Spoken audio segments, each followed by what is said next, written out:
G'day guys, kia ora. My name is Wildkard. Welcome back to my channel. Thank you for being here and watching my content. As always, it is my pleasure and the absolute privilege to talk about the mighty All Blacks right here on YouTube.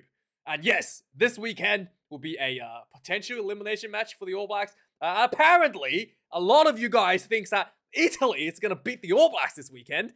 Yes, I don't want to sound like a smug, but the All Blacks actually have talent, actually have players that are really good at this thing called rugby. And yeah, very unlikely. You can probably this is on video, so you can just like clip it and prove me wrong after the match. But I don't see this happening, to be honest, guys. The All Blacks has been struggling quite a bit recently. There are some rumors coming out of training camp that the All Blacks team players are belting each other. The forwards are belting each other because obviously everybody's saying that the All Blacks forwards are getting too soft. And yeah, so with that energy, with that, determination to work hard to improve, it's something that the All Blacks fans will be very pleased to hear. And obviously, Italy will be in the firing blocks against that aggression that the All Blacks are going to be bringing this game. The only thing I do have a little bit concerned about is this aggression that the All Blacks being developing in training going to lead to red cards? That's probably the only thing I'm worried about, because that will be horrendous. The Ethan de Groot, the best looser prop in New Zealand, already received a red card and he's not going to be able to play this game. But luckily, this is not the quarterfinals. He will be available for that. But yeah, that's one thing that discipline is one of the key areas I think the All Blacks will have to contend with this game. And it's something that I think has consistently let the team down a bit. And if they can improve on that, I do think the talent, the skill set, and just the overall, aggression from the players is already sufficient to beat just about any team in the world. So yeah, let's have a look at some of the information going into this match. The referee, the 16th man on the field for Italy, potentially, it's going to be Matthew Carley. Now, he is that very controversial referee during the Fiji versus Wales match, where he was very lenient on penalty counts towards the Welsh. Here's the guy, and he's English. Is he going to be swinging for the Italians because they're the Six Nations together? I don't know. But, yeah, it is what it is. Nick Barrett is on the sideline, so if you do need a friend, the All Blacks, Nick Barrett is always up for bribes. He's going to give you an extra couple meters if you get him a nice, something in the sideline. Just kidding. Don't bribe him. He's not going to take bribes. He's actually professional referee. And the weather is going to be in Lyon, 30 degrees, quite hot again. The All Blacks, this is going to be in the evening, so it's not going to be that hot. But All Blacks do struggle a bit in the heat, to be frank. All Blacks actually really good in the rain, believe it or not, but in the heat, they do struggle a little bit. I do feel like sometimes the black jersey in the sun, the black material absorbs more heat. I do think that's actually like a downside to the team. Maybe they have to consider like a different jersey design, maybe make the material thinner or something. I don't know what they're gonna do, but but luckily this is the evening, but it still might be a little bit hot as well for the game. So some interesting stuff for the Italians. So Italy seems to be recently becoming one of the teams that, if you look at their performances against a tier 2 nation, it almost look like they're a tier 1 nation playing against the tier 2 nations. The amount of tries they score and the amount of points they put on their opposition, the pressure they apply, the set piece, everything looks quite solid. But whenever they go up against a tier 1 nation, when the pressure comes on, when sustained pressure comes on the Italians, they tend to fumble a little bit. Yeah, so that's one of the big weaknesses of the Italians in recent times. So as you can see that their crowning moment will be last year when they beat the Wallabies by 1. Really was probably the best performance from them for in recent memory. They also beat Wales last year as well in the Six Nations, but that was a very poor Welsh team on the field. So their best performance so far is against the Australians, against the Wallabies, and then everybody thought maybe the Italians would maybe pull up another upset in the Six Nations this year, but no, they were not able to, losing to Wales. Everyone, in fact, lost every game in the Six Nations, and then the warm-up matches as well. When it comes against the tier 1 nations, they lost to Scotland, lost to Ireland. Both those teams were kind of like, the B teams that was on the field for Ireland and Scotland. And then when they played the tier 2 nations, Romania and Japan, that the Italians really showed the difference in terms of their polish, that experience from the Six Nations starting to show, put on big scores even against Japan, and yeah, so that was quite nice. And so far in the World Cup, they have only played the tier 2 nations. Namibia, quite a convincing win, 52 points. The All Blacks only beat Namibia by what, 71-3, I think it was. So it's Italy's performance there. It's pretty much very close to tier 1 nation.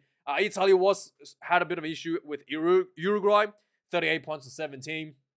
I think the Uruguay did manage to crawl themselves back a little bit, but Italy was pretty much in control for most of the game, for like pretty much the most of the game. I think there was 2 yellow cards against Italy this game. Yeah, there was a period just before halftime, I think it was. They've had to play with 2 players in Simbin, the Italians, against Uruguay, and they managed to still pull out the win at the end of the match. So yeah, really showing that dominance as well against tier 2 nations. Whereas for the All Blacks, in the other hand, had a pretty, if we go all the way back, they had some pretty shocking games in last year in 2022. They lost to Argentina at home. That was the first time ever.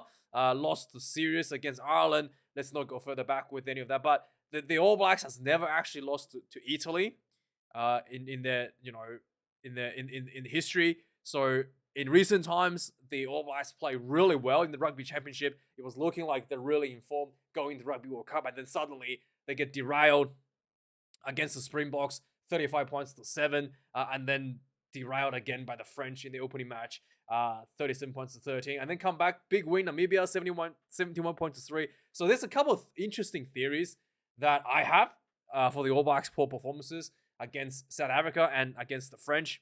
I do think that the All Blacks probably is their elements a little bit. Maybe the loading going into the South African match, like obviously they had almost a month off before the South African match after the Rugby Championship.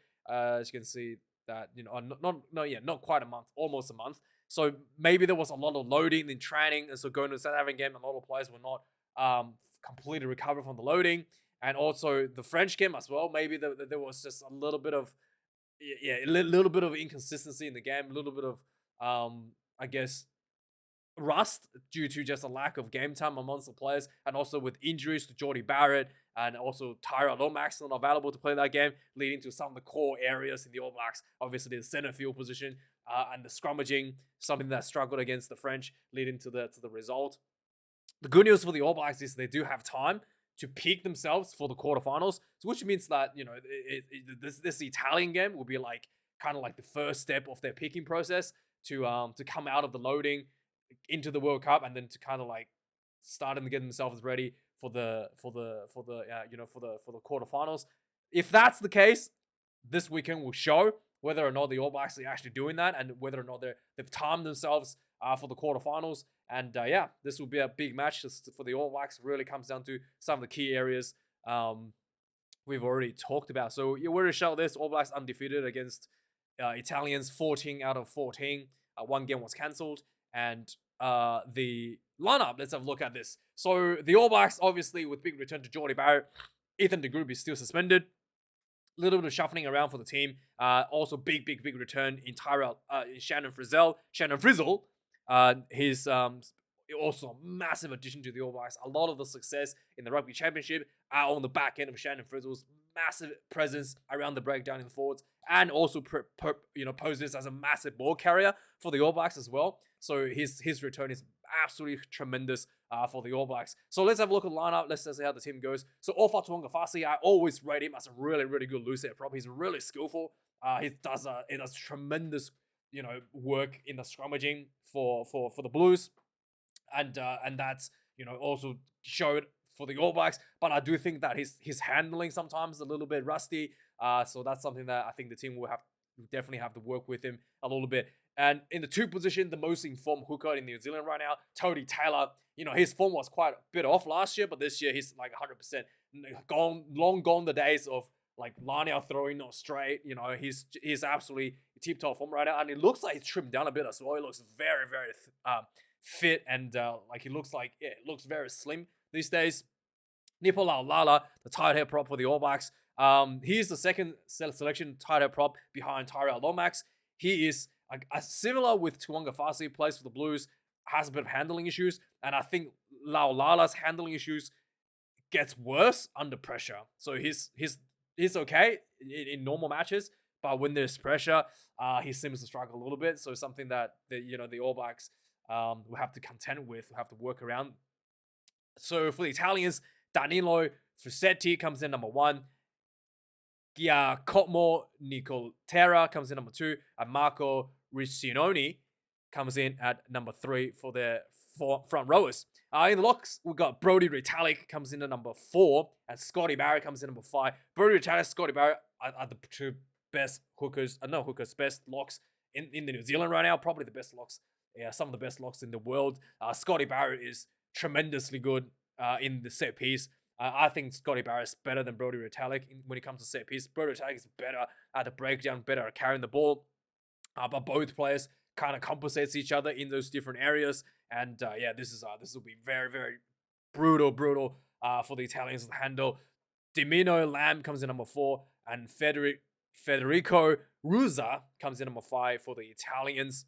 In the loose forwards now, this will be a key difference in the breakdowns for both for the two teams. Shannon Frizzell comes in number 6. I already mentioned, a massive ball carrier and a massive a lot of people refer to him as the what was his name? What's his name? Anyway, let's just move on. You'll come to me later. Dalton Papali'i comes in number 7, and Ardie Savea will be the captain this weekend, coming in at number 8. Ardie Savea was really good in Super Rugby. He hasn't really shown that dominance in Test Rugby so far. Maybe I'm not sure what the issue is. Maybe there's a little bit of I don't know. Maybe there's a bit of hesitancy in Test Rugby. I'm not sure. He just really hasn't seen that that dominance that he showed in Super Rugby so far. Jerome Kano. Yeah, Shannon Frizzell, a lot of people refer to him as Jerome Kano. But for me, yeah, I can see the comparison as well. But I think Jeremy Collins was probably better. I think it's probably more like Jeremy Collins? Collins. I think he's probably more like Collins, but a lot of people think he's more like Jerome Kano's. Because anyway. The Italians, they got Sebastian Negri, Michelo Namaro, and Lorenzo Canoni comes in at number 8. And I do think that Italians, I do think the Italians, in terms of the loose forwards, I think their breakdown is not as clinical as the All Blacks. And I don't know how this is going to go. And I do think that, with Shannon Frizzell coming back, it's gonna be a difficult task for the Italians to handle, especially when it comes around the breakdown. The Italians though do have a very, very dangerous backline for this match. Aaron Smith comes in number 5. Stephen Varney comes in number 9 for the Italians. Aaron Smith, the veteran now, someone who's always solid for the All Blacks, knows the plays, reads the game quite well. I do think that Aaron Smith probably takes too little risk nowadays when it comes to his kicking game around the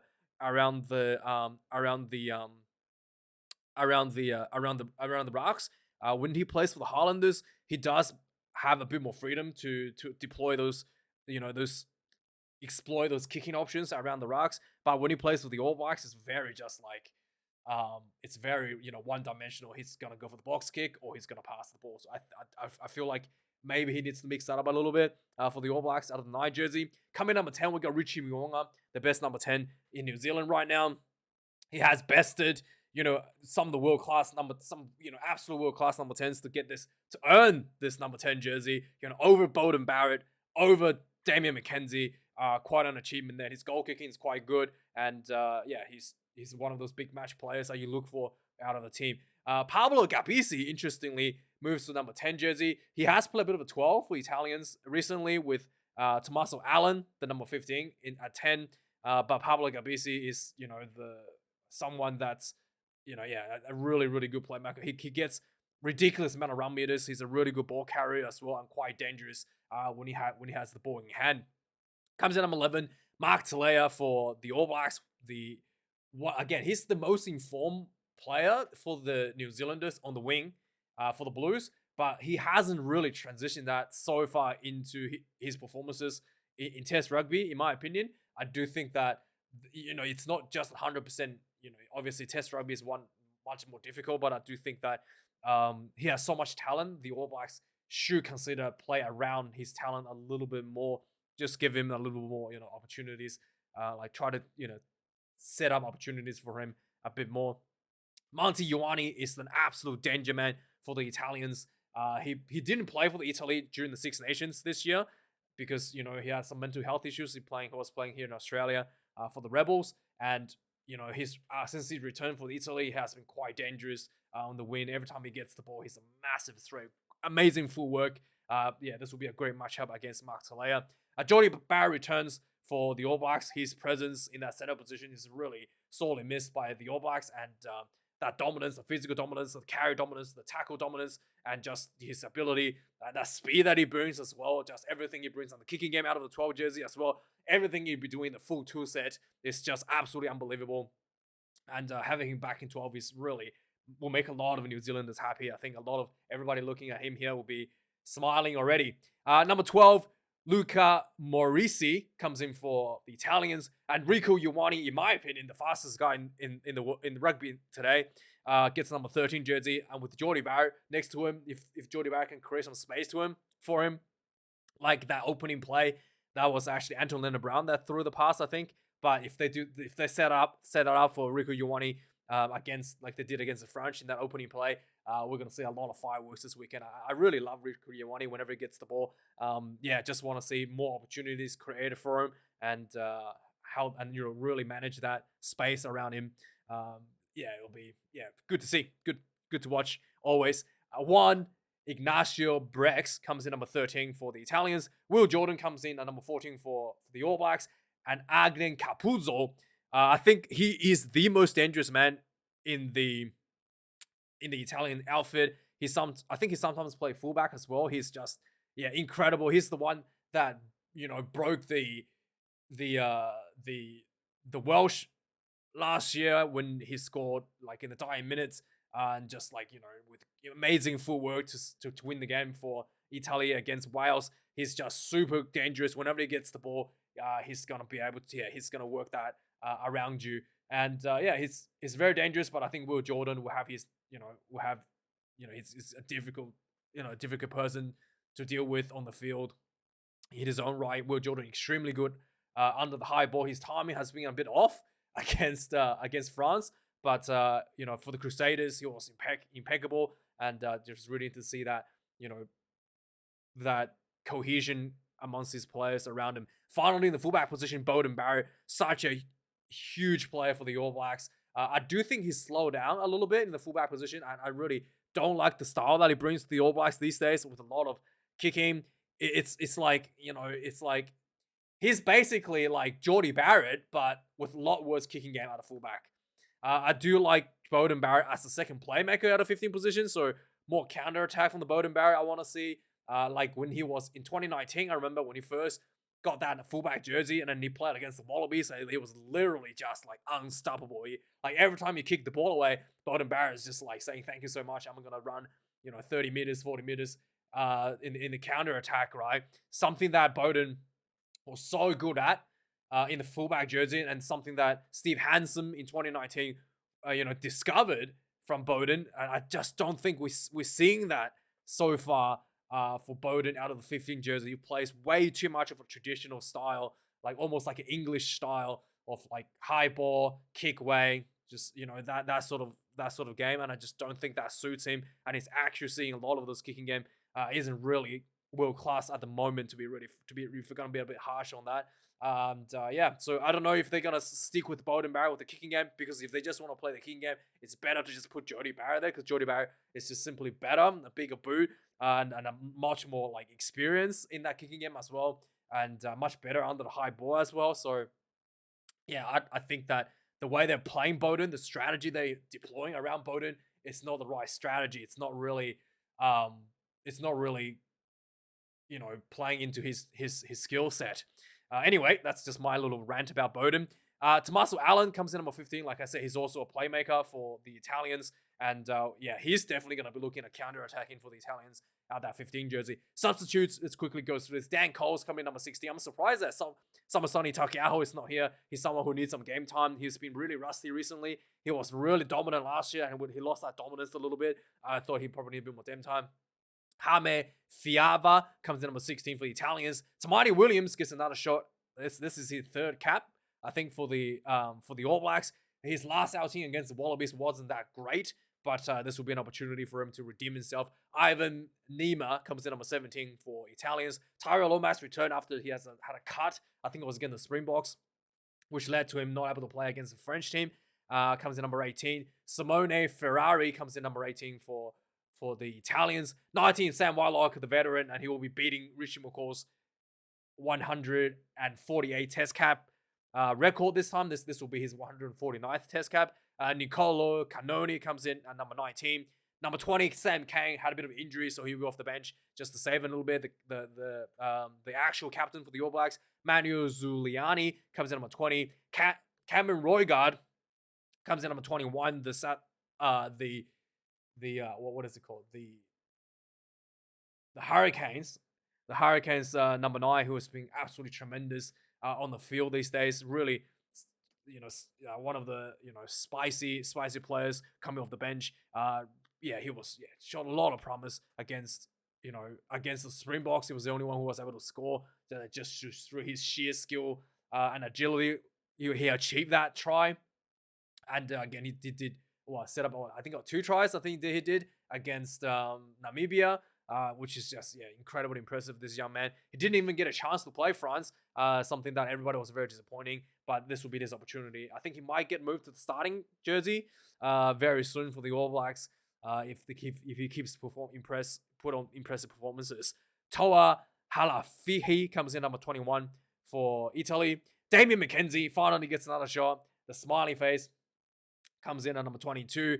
Martin Pagheredo comes in number 22 for Italy. I do think that Damien McKenzie really needs to, he's really, really so good in Super Rugby, and he really hasn't transitioned that talent for display in international test matches so far. I do think that his consistency is one of the things that the All Blacks really want him to improve a bit to eventually, he's going to be the guy that gets a 10 jersey, right? Because, Beauden and Mwanga are both going overseas. So if he wants to take over the 10 jersey, if he wants to take over the mantle, he needs to be a bit more consistent.